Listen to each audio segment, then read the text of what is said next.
All right, it's time for another frequently asked question. Let's talk financial aid. Financial aid is an abstract concept for people who haven't been through it. I'm going to try to break it down or at least make it nice to look at. There are several types of financial aid. First, let's talk federal aid. Federal loans aren't based on credit, they're based on need. Typically, they have a lower interest rate than a private lender. Checking your eligibility for federal aid should always be your first stop. For that, you'll need to go to either FAFSA.gov or studentaid.gov. Always make sure it's .gov for federal aid. If it's anything else or they ask you for money, it's a scam.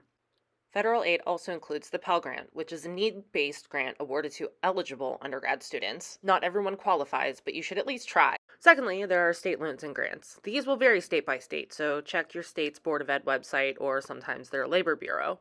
For Pennsylvania, we use FIA.org, and they'll snatch your info from FAFSA. This is why we tell you to do your FAFSA by May 1st, because that's PA's cutoff. Next, we have grants and scholarships.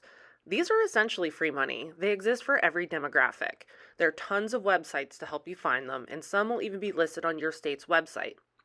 Mrs. Sproul got one for being 4'11".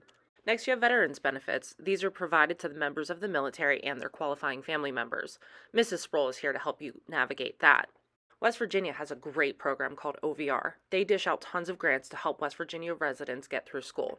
Check out their website or check with your OVR counselor to see how you can best take advantage of these funds. After you've exhausted all of the prior resources, that's when you should look into private loans. These often require tons of hoops and have much higher interest rates. Parents, you're able to apply for the Federal Parent Plus loan if your student is a dependent and meets certain requirements. It's very important to know that any type of loan must be repaid. Each loan will have its own terms and conditions, but it's important to know your rights and responsibilities, so always read the fine print, ask questions, and never ghost your lender.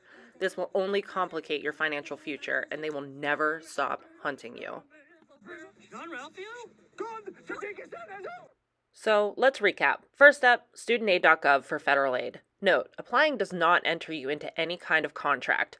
I could fill out a FAFSA for Yale right now for me and these two weirdos, and it really wouldn't matter unless I actually applied to Yale and went through the steps to actually borrow.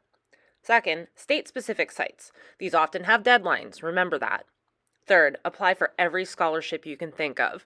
There's an estimated $100 million that go unawarded every year. After you've exhausted all of those options, that's when you start looking at private loans.